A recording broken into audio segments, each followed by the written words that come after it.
어떤 사람이 지하철을 타고 가고 있었어요. 지하철을 타고 가고 있는데 지하철이 한 정거장에 서서 문이 열렸는데 문이 안 닫히는 거예요. 시간이 5분이 지났는데도 문이 안 닫히고 있으니까 한 사람이 너무 궁금해서 밖에 무슨 일이 있나 하고 목을 이렇게 내밀어서 쳐다봤어요. 근데 그 순간 문이 탁 닫힌 거예요. 목이 그 문에 콱 끼었습니다. 얼마나 아프겠어요?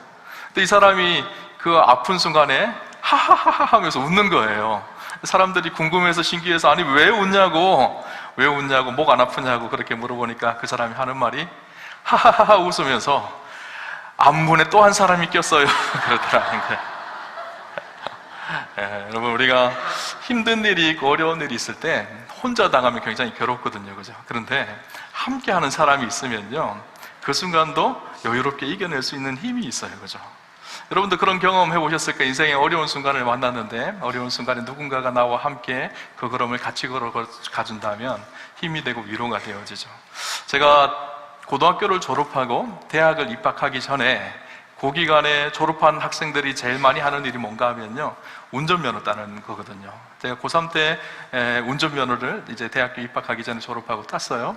근데 운전면허 처음 시험을 보러 가서 친구들과 함께 운전학원을 다니고, 제가 살던 곳이 경북 김천입니다. 그런데 김천 당시에는요 운전면허를 시험을 보려면 대구까지 내려갔어야 됐어요. 근데 그 가는 길이 1시간 정도 걸려요.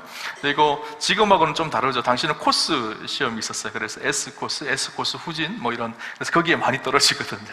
그리고 나서 그 코스에 합격하면 밑에 다음에 오후에 주행시험을 봅니다. 이제 친구들하고 내려가 제가 처음 시험을 봤는데 합격했을까요? 떨어졌을까요? 떨어졌어요. 제가 전 나름대로 그 친구들 중에 제일 운전을 잘한다고 생각을 했었거든요. 그래서 코스를 다 하고 그 어렵다는 S코스 후진도 다 빠져나오고, 그래서 마지막 이제 주차만 하면 되는데 나오면서 뒷바퀴가 살짝 그 줄에 살짝 걸린 거예요. 그래서 전 합격했다고 야 합격했다 하고 내렸는데 불합격 그러는 거예요. 마음이 너무 아팠어요. 근데 문제는 다른 친구들이 합격을 하는 거예요. 제 다음에 합격하고 그 다음에도 합격하고, 제가 어떻게 기도했는 줄 아세요? 하나님, 한 명은 떨어지게 해주십시오. 그래야지 오후에까지 안 기다리고 그 친구와 함께 집에 올 수 있으니까 빨리. 혼자 떨어져서 오는 길이 얼마나 힘들겠어요, 그죠? 기차 타고, 거기가 외진 곳이어서 택시 타고 나와서 또 버스를 타거나 기차 타고 그렇게 김천을 와야 되는데, 친구와 하나님 뵙게 돼서 하나님 한 명 떨어지게 해주십시오. 근데 합격하는 걸 보고 참 마음이 아팠어요. 겉으로는 웃었지만 웃는 게 아니었었어요. 근데 놀랍게 감사하게 하나님께서 기도 응답해 주셔서 우리 마지막 시험 보던 친구가 떨어졌어요. 얼마나 감사하든지. 제가 그 친구와 함께 김천을 올라오면서요 서로 위로하면서 야 우리 다음에는 꼭 합격할 거야, 그렇게 위로하면서 올라왔어요.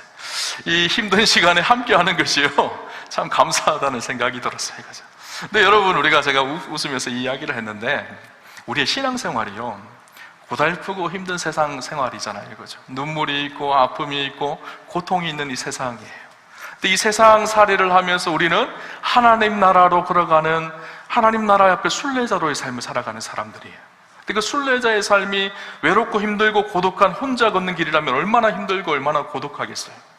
그러나 그 힘들고 고독한 길을 누군가와 함께 걸어가고 누군가가 서로 위로하고 축복한다면 그 길이요 힘든 길이 아닐 수도 있다라는 사실이에요, 그렇죠?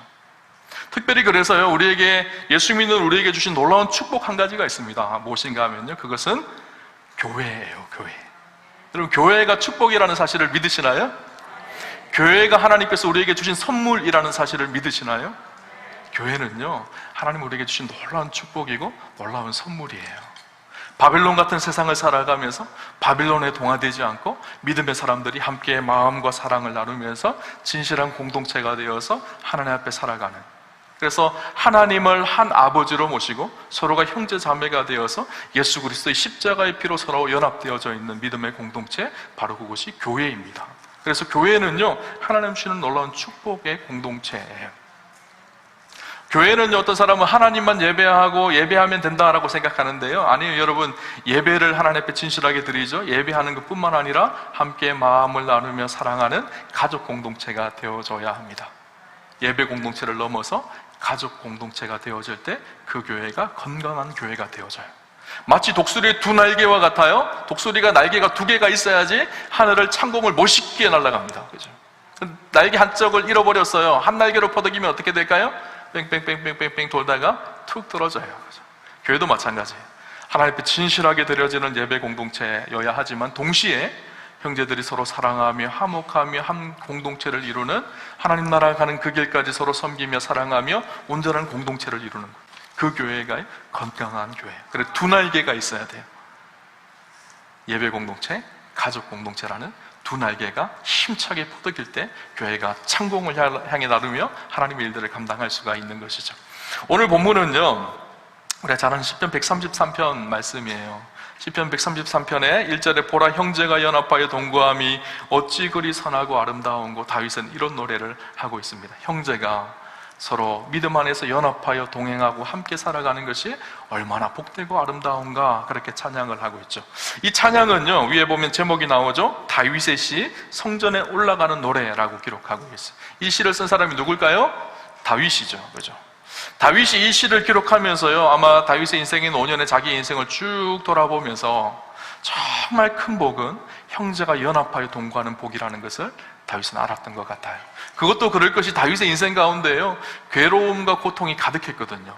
분쟁과 나눔과 다툼과 싸움으로 일어나서 갈등으로 일어나는 아픔과 상처를 받은 사람이 다윗이에요.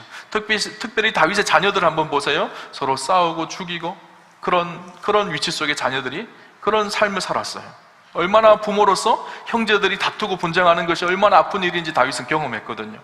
우리가 잘 알듯이 다윗의 아들 압살롬은요, 아버지를 죽이기 위해서 쿠데타를 일으켰어요. 그 아들을 피해서 맨발로 도망가는 다윗의 심정을 한번 생각해 보십시오. 얼마나 괴롭고 힘들었을까요? 사랑하는 신하들, 친구처럼 여겼던 신하들이 어느 순간 등 돌리고 다윗의 등에 칼을 꽂고 다윗을 배신합니다.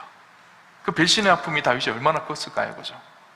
그랬던 다윗이 생각하기에, 우리 인생 가운데 최고의 복은 형제들이 연합하여 동거하며 아름답게 살아가는 그 복이 가장 최고의 복이다라고 생각을 한 것이죠. 그리고 실제로 다윗은요, 형제가 연합하여 동거하는 그 복이 무엇인지를 또 누렸던 사람이기도 합니다. 우리가 잘 알듯이 다윗에게는요, 정말 사랑하는 형제가 있었어요. 누구죠? 요나단이라는 형제였죠.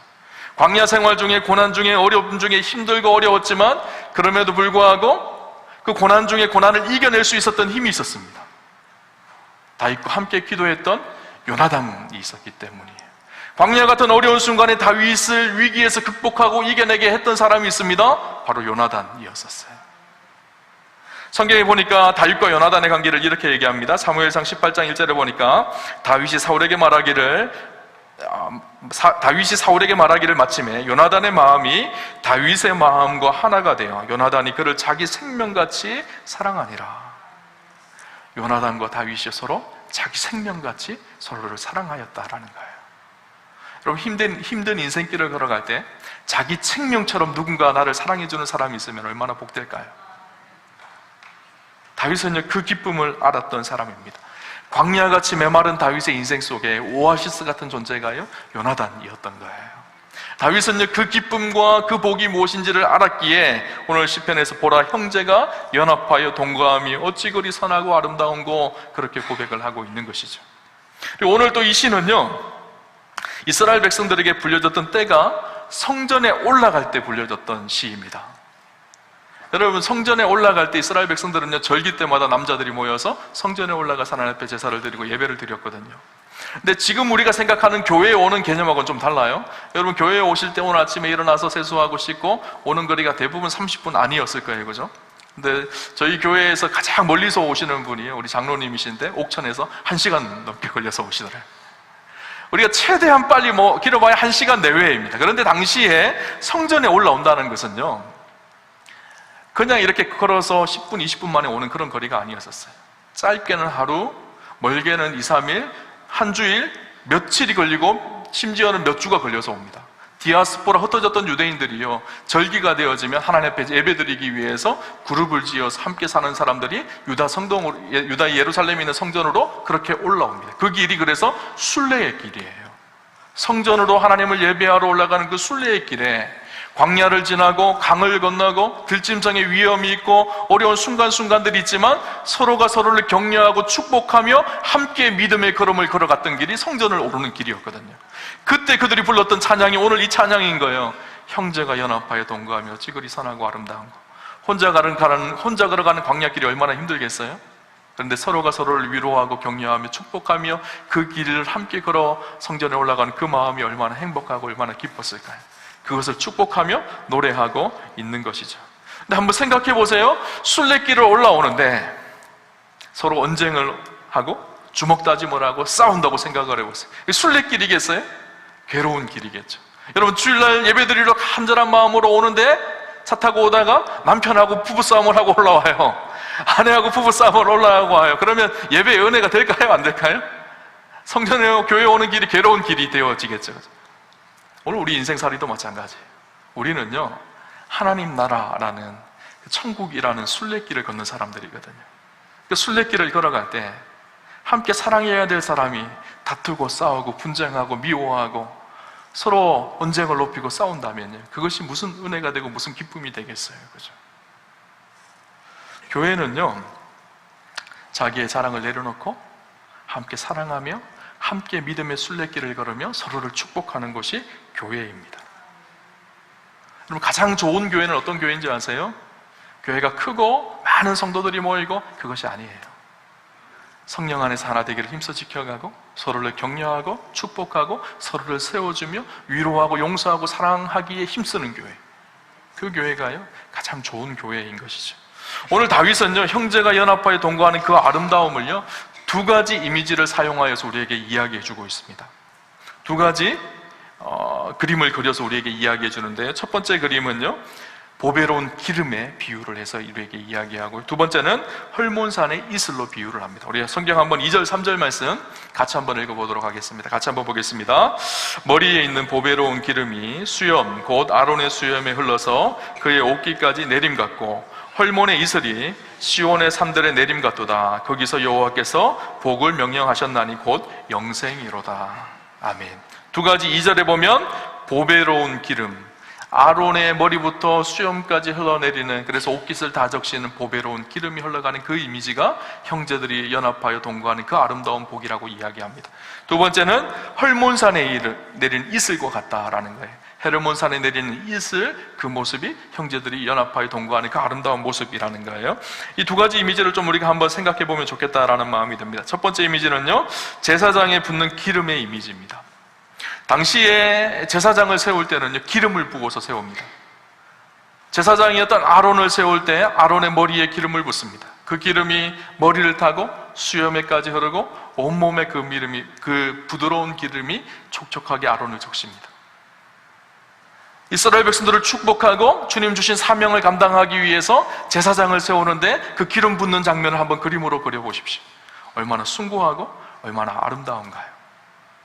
제가 오늘 이 말씀을 묵상하면서요, 이 말씀이 오늘날로 비교하면 어떤 모습일까를 생각해 봤어요. 여러분, 목사님들이 목사 안수 받는 곳에 한번 가보신 적이 있는지 모르겠어요. 저는 목사다 보니까 자주 이제 목사 안수 받는 곳에 가잖아요. 근데 제가 기억 남는 목사 안수식이 있어요. 제가 이전 교회에서 사역을 할 때 그 교회에서 사역했던 전임 전도사님이 목사 안수를 받았어요. 근데 아주 특별한 안수식이었던 이유가 무엇인가 하면 엄마하고 같이 목사 안수를 받았어요. 여러분, 엄마하고 아들이 같은 장소에서 목사 안수 받는 저 그렇게 본 적 있으신가요? 독특한 케이스잖아요, 그죠?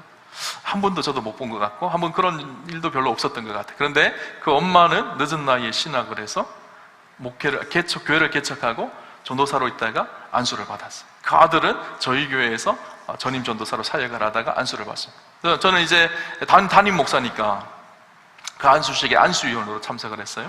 그래서 같이 안수를 하고 목사 가운을 이렇게 입혀 드리는데 그 모습이 너무 아름다운 거예요. 늦은 나이에 세상의 풍요함을 다 접어놓고 교회를 개척해서 교회에 열심히 사역하고 있는 그 어머니의 모습도 너무너무 아름답고, 젊은 나이에 하나님 주신 사명 붙들고 목회의 전선에 뛰어들어서 영혼을 살리고 복음을 전하는 이 사명을 감당하기 위해서 목사로 안수받는 아들의 모습도 너무너무 존귀하고 아름다운 거예요. 그 모습을 통해서요, 숭고함, 거룩함이 느껴졌어요. 그 모습이 세상에 비교할 수 없는, 어떤 것과도 비교할 수 없는 아름다운 모습이 그 모습이라는 생각이 들었어요. 안수 받는 내내 어머니하고 아들이요, 눈에 눈물이 걸썽걸썽해요. 그 모습이 참 숭고하다는 생각이 들었어요. 아마 오늘 이 아론의 기름 붓는 모습이 그런 숭고함과 아름다움이 있는 모습이 아닌가라는 생각을 해봅니다. 우리가 형제가 연합하여 서로를 위해 헌신하고 희생하고 사랑하는 그 모습이요, 그렇게 숭고하고 거룩하고 하나님 보시기에 아름다운 모습이라는 거예요. 여러분, 이렇게 기름 부음 받은 제사장에게는 임무가 있습니다. 그 임무가 무엇일까요?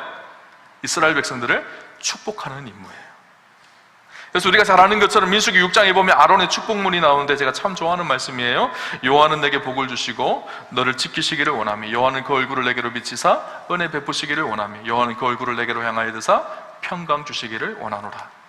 여러분, 저한테 신방을 받으신 분들은요, 아마 이 축복을 다 받으셨을 거예요. 제가 신방 가는 곳마다 항상 축도하기 전에 이 축복문을 항상 이렇게 말씀으로 나누면서 축복을 하거든요.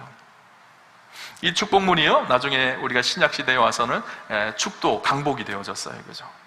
제사장은요, 축복하는 사람들입니다. 그런데 중요한 것이 있어요. 과거 구약시대에는 택함받은 아론의 자손들, 아론의 지파, 아론의 자손들만 제사장이 되어졌지만 오늘 우리는 어떨까요? 우리 모두가 다 왕같은 제사장으로 하나님께서 우리를 부르셨어요.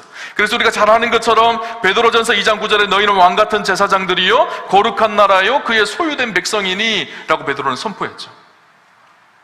목사만 제사장이 아니라요, 우리 모두가 다 제사장입니다. 제사장이 하는 일이 뭐라고요? 축복하는 일이에요.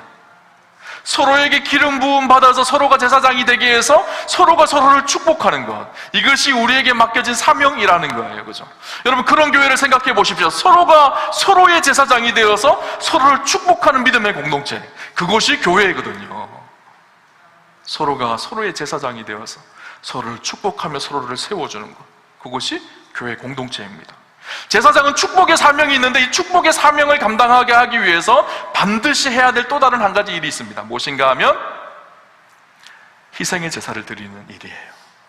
희생의 제사를, 그래서 양과 염소를 가져와서 양과 염소를 죽이고 그 피를 흘리게 함으로 하나님과 이스라엘 백성들을 화목하게 하는 일이에요. 그래서 하나님의 축복이 이스라엘에게 흘러가게 하는 일이 제사장의 직무였거든요. 오늘 우리에게도 마찬가지입니다. 희생의 제물이 있어야지 축복이 흘러가는 것이죠.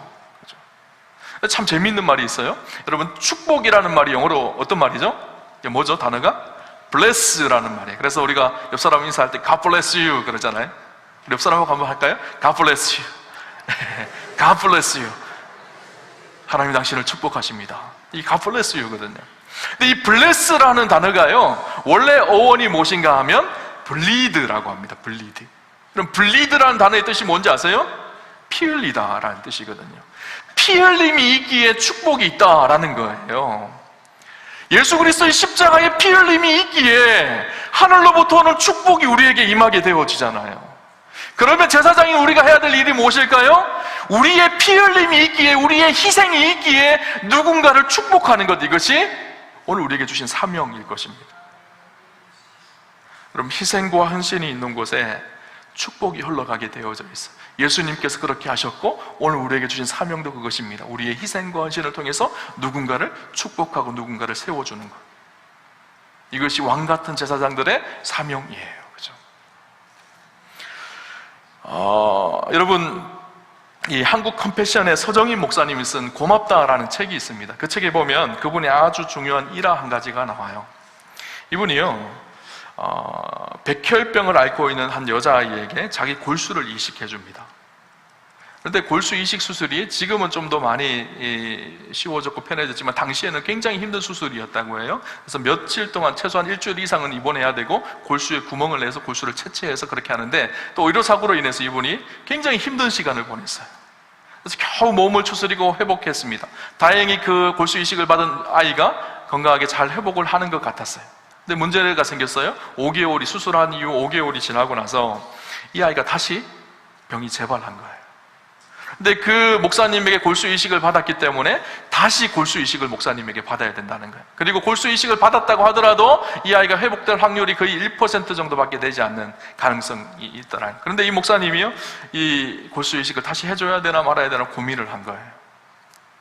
그 한 번 골수 이식을 하면서 너무 힘들었고, 의료사고로 인해서 너무 자기도 지쳤고, 또 자기의 몸도 지금 너무 약해져 있어서 골수 이식하기가 너무 힘들었어요. 자기 전문 의사 선생님을 찾아가서 물었더니만 그 목사님이, 그 의사 선생님이 하지 말라는 거예요. 그것이 마음의 위안이 되어졌어요.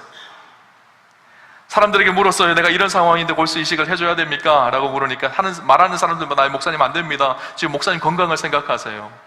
안 된다고 다 이야기를 해요. 그 말들에 마음의 위안을 얻은 거예요. 사람들이 그래서 의도적으로 유도 질문을 했어요. 괜찮다는 것을. 자기가 목사인데 마음이 걸리는 거예요. 안 해주려고 그러니까 마음이 걸리는데 사람들이 괜찮다고 하면 그것이 위로가 되어져서 그렇게 의도적으로 물었다고 해요. 그런데 한 번은, 그래서 그 목사님이 그 부모님을 찾아가서 죄송한데 제가 이렇게 되어져서 이식하기가 힘듭니다 라고 이야기를 하고 에콰도르로 선교 여행을 간 적이 있었다고 합니다. 에콰도르로 선교 여행을 가게 되어서 그곳에서 한 장로님을 만나서 그 집에서 식사를 하다가 그 장로님에게 또 이 사건을 이야기를 해줬어요. 자기가 위안을 받고 싶은 마음에 그렇게 얘기를 했어요. 그러자 그 장로님이 이렇게 얘기하시는 거예요. 목사님, 수술하시지요. 그러신 거예요.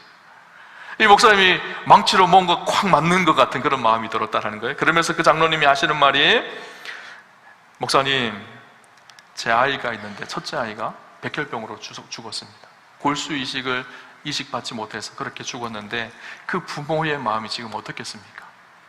비록 골수 이식을 해서 그 아이가 살아나지 못한다고 하더라도 목사님 그렇게 사랑으로 그분들을 대해주면 그들이 하나님의 사랑이 무엇인지를 알게 되어질 것입니다.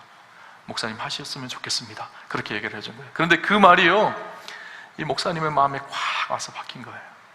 집에 돌아가서 마음이 계속 불편한 거예요. 그래서 목사님 기도하기 시작했어요. 그런데 하나님께서 그렇게 말씀하십니다.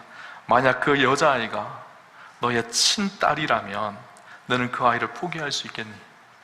설사 1%의 가능성밖에 없다고 하더라도 그 아이를 포기하겠니? 라고 물으시는 거예요. 가슴이 확 내려앉는 것 같은 그런 마음이었다고 합니다.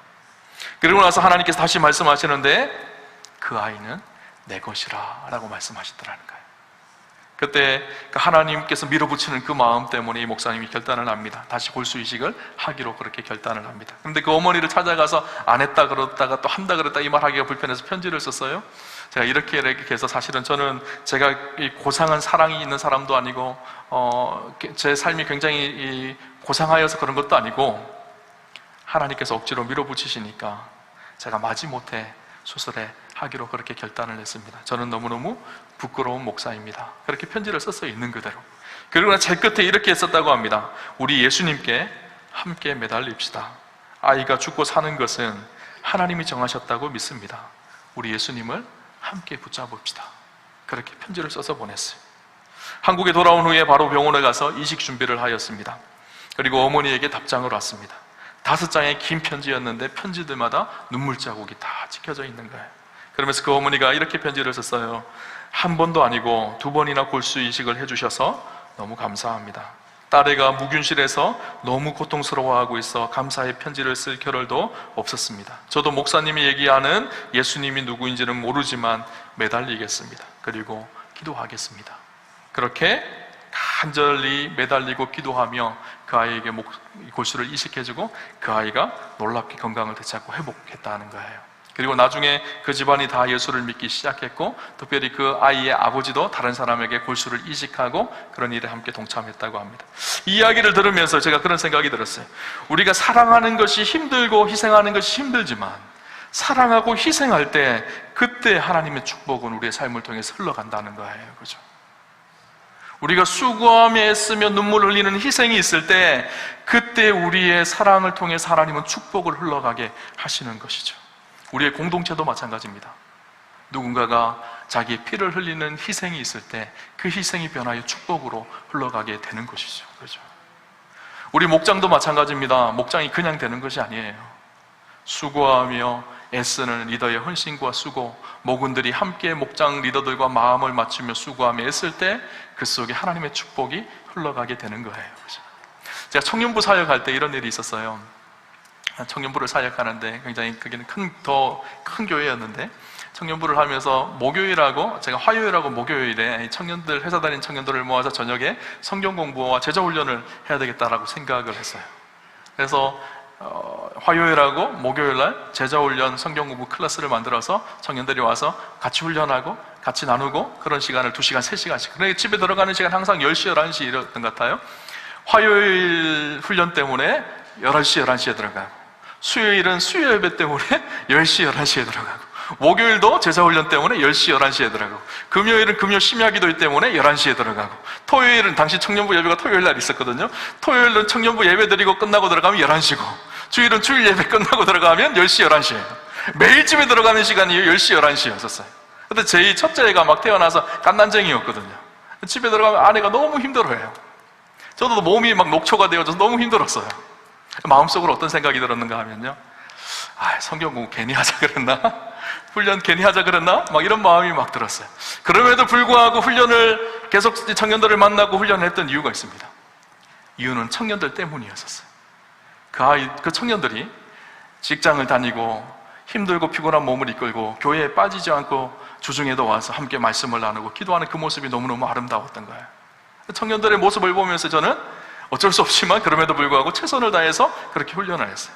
나중에 일이에요. 그런데 나중에 이 훈련이 끝나고 한 청년이 저한테 그러더라고요. 목사님, 그때 목사님한테 제자훈련 받을 때 그때가 가장 행복했고 가장 은혜로웠고 제 신앙이 굉장히 많이 성숙했던 훈련받았던 그런 때였던 것 같아요. 그런데 목사님 아세요? 그때 우리 훈련받는데 정말 힘들었어요. 직장 끝나고 오는데 매주마다 그렇게 오는 게 얼마나 힘든 일인지 몰랐어요. 그럼에도 불구하고 올 수 있었던 이유가 뭔지 아세요, 목사님? 그러더라고요. 뭐였는데 물어보니까 목사님이 불쌍해서요. 그러는 거예요. 저는 청년들 때문에 한다고 생각을 했거든요. 그런데 그 청년들은 저 때문에 한다고 생각을 한 거예요. 목사님 이렇게 애쓰고 수고하는데 우리가 빠지면 목사님 얼마나 마음이 상할까 힘들까 생각이 들어서 열심히 참석했다라는 거예요. 근데 서로가 서로를 위해서 희생하고 맞추는 시간이었죠. 그죠? 시간이 지나고 나니까 그것이 아름다운 열매가 되어졌어요. 그 청년들은 지금도 저한테 가끔씩 연락하고요.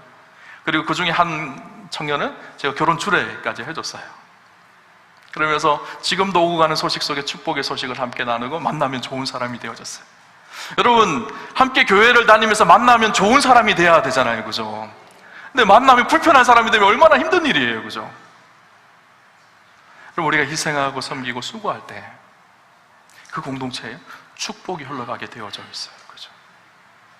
저는 우리 우암교회가요, 서로가 서로의 제사장이 되어서 희생하고 축복을 흘려보내는 그런 은혜가 있기를 주님 이름으로 축원합니다. 두 번째, 오늘 성경은 헐몬산에 내린 이슬과 같이 하나님께서 형제가 연합하여 동거하는 그 아름다운 복이 무엇인지를 우리에게 이야기해주고 있습니다. 다윗은 아름다운 공동체의 이미지를요, 헐몬산의 이슬이 시온까지 흘러내리는 것과 같다라고 이야기를 하고 있어요. 헐몬산은 이스라엘 북쪽에 있는 산입니다. 헤르몬산이라고도 하고 그 높이가 2814m입니다. 만년설이 있는 산이에요. 근데 그 만년산의 얼음에 물이 녹아서 이스라엘로 흘러 들어가게 되어지죠. 그런데 헐몬산의 특징이 한 가지가 있어요. 이 헐몬산은요, 이슬이 굉장히 많았던 산입니다. 여러분, 이슬이 어떻게 생기는지 아시나요? 공기가요, 수증기를 머금고 있습니다. 그런데 온도가 떨어지면 머금고 있던 수증기를 다 포함시키지를 못해요. 그러니까 그것이 이슬로 바뀌어서 땅에 내리는 거거든요. 그래서 기온이 심하게 바뀌는 그런 곳에 이슬이 많이 내려요. 헐몬산은 이슬이 많이 내리는 산이었어요. 더웠던 공기가 갑자기 차워졌다? 그러니까 이슬이 잔뜩 내리는 거예요. 그런데 그 이슬이 모여서 도랑을 이루고, 그 도랑이 이루어서 계곡을 이루고, 계곡이 흘러서 강이 되어져서 이스라엘로 흘러 들어옵니다. 그 흘러 들어온 물이 어디 모이는가 하면 갈릴리 호수에 모여요. 그 갈릴리 호수에 모였던 물이 또 흘러서 요단강을 타고 흘러가서 사해로 흘러 들어갑니다. 그래서 그 물을 통해서 이스라엘이 생명의 물을 공급받게 되는 거예요. 이스라엘 땅은요, 건조한 땅이었거든요. 물이 없는 땅이었거든요. 비가 잘 내리지 않는 땅이에요. 그럼에도 불구하고 농사를 짓고 생명을 유지해 갈 수 있었던 것은 헐몬산에 내린 이슬들 때문이었었어요. 이슬은요, 그래서 축복과 생명의 상징입니다. 여러분, 헐몬산에 이슬 같은 공동체에 이슬 같은 사람들이 있어요. 그 사람들이 가는 곳마다 마음을 촉촉하게 해요. 마음에 감동을 줍니다. 마음에 은혜를 끼쳐요. 그 사람을 만나는 사람들마다 사람들이 살아나는 역사를 경험해요. 헐몬산에 이슬 같은 사람이. 근데 이스라엘에요, 헐몬산에 이슬도 있었지만 이슬과 반대되는 개념이 있어요. 무엇인가 하면 함신이라는 동쪽에서 불어오는 바람이에요. 이 바람은요, 건조한 바람이어서 함신의 바람이 불기 시작하면 모래바람이 일어나기 시작하는데 이것을 다 말려버려요. 다 죽여버려요. 있던 풀도 있던 나무도 다 말려버리는 것이 함신이라는 바람이에요. 그럼 공동체에는요, 이슬 같은 사람이 있고요, 함신 같은 사람이 있어요. 이슬 같은 사람이 가는 곳마다 놀라운 축복과 은혜와 회복이 있어요. 그 사람이 오면 감격이 되어지고 감동이 되어지고 희생과 헌신과 수고가 있어요. 근데 함신 같은 사람이 있어요. 그런 사람이 오면 공동체가 깨어지고 서로 마음이 상하고 같은 일 하기가 힘들어요. 저마다 생각할 거예요. 그 권사님 말이야, 이렇게 생각하지 마시고요, 자기를 가만히 들여다보세요. 나는 이슬 같은 사람인지, 나는 함신 같은 사람인지. 그렇죠? 저는 축복하기를 우리 우암교회 새벽 이슬 같은 성도님들만 가득한 축복이 있었으면 좋겠습니다. 우리 옆 사람하고 한 번 더 인사할까요? 당신은 새벽 이슬 같은 존재입니다. 이렇게 한번 인사합시다. 우리가 하나님의 그 은혜와 사랑을 충분하게 누리고 그 은혜와 사랑을 흘러보내는 것. 그래서 오늘 성경에 보면 나오는 단어가 흘러간다라는 단어예요. 이슬이 이스라엘로 흘러갑니다. 기름이 흘러내립니다. 하나님 주신 놀라운 축복과 우리의 삶 속에 흘러들어오고 그 축복과 은혜가 누군가에게 흘러가게 하는 사람, 그 사람이 복된 것이죠. 그죠? 그런 사람, 그런 믿음의 공동체, 형제가 연합하여 동거할 때 얻어지는 복이 있다라고 성경은 우리에게 이야기하고 있죠. 3절을 보면 헐몬의 이슬이 시온의 산들에 내림 같도다. 거기서 여호와께서 복을 명령하셨나니 곧 영생이로다. 그곳에 영생의 복이 있다라고 말씀하고 있죠. 이 영생의 복이 무엇일까요? 영원히 사는 복이기도 하지만 하나님과 함께하는 풍성한 삶을 의미합니다. 천국을 경험하는 복이에요. 하나님 나라를 경험하는 복이에요. 하나님 나라는 어떤 곳일까요? 요한계시록 21장에 보면 모든 눈물을 그 눈에서 닦아주시는 곳, 그곳이 하나님 나라거든요. 이 세상을 살면서 우리가 하나님 나라를 어떻게 경험할까요? 서로의 눈물을 닦아줄 때, 위로하며 격려하며 함께 세워줄 때. 천국은요, 사랑이 가득한 곳이 천국입니다. 지옥은 어떨까요? 미움과 다툼과 분쟁이 가득한 곳이 지옥이에요. 우리 함께 천국을 경험하기 위해서 교회에 오잖아요. 천국을 경험하기 위해서 교회에 왔는데 교회가 지옥 같으면 얼마나 힘들까요? 여러분, 교회가요, 천국의 공동체도 될 수 있지만 나 때문에 지옥의 공동체도 되어줄 수 있어요. 오늘날 얼마나 많은 교회들이 깨어지고 분쟁과 다툼과 아픔이 있는 줄 아십니까? 하나 되기를 힘써 지켜가지 못하여서 분쟁이 일어나는 그곳마다 교회에 올 때마다 지옥을 경험합니다. 저는 우리 우암교회가요, 천국이 되는 공동체였으면 좋겠어요. 저는 지옥 같은 교회에서 목회하고 싶지 않아요. 천국이 이루어지고 하나님 나라가 이루어지는 그 교회에서 목회하고 싶고, 여러분도 마찬가지일 거예요. 지옥 같은 교회에서 신앙생활 하고 싶지 않으실 거예요. 천국 되는 교회, 하나님 나라 되는 교회, 그 교회에서 신앙생활 하고 싶을 거예요. 그럼 우리가 순례의 길을 걸어갈 때 함께 걸어가는 우리의 믿음의 동역자들, 함께 사랑하며 섬기며 서로가 서로의 제사장이 되어주고 이슬이 되어서 하나님의 사랑과 은혜를, 축복을 흘러보내는 그런 축복의 통로가 되어서 저는 우리 우암교회가 하나님 나라를 이루는 거룩한 공동체가 되었으면 좋겠습니다. 예배 공동체에서 가족 공동체로, 보다 성숙한 믿음의 공동체로 서서 하나님 앞에 기쁨이 되는 축복과 은혜가 함께하기를 주님 이름으로 축원합니다. 우리 목장이요, 저는 그런 곳이었으면 좋겠어요. 서로가 서로를 위해서 희생하며 섬기며 하나됨을 힘써 지켜가는, 복음의 생명이 거룩하게 흘러가는 천국을 이루는 그런 교회를 함께 꿈꿉시다. 함께 그런 교회를 이루어가기를 소망하는 그런 축복이 있기를 주님 이름으로 축원합니다.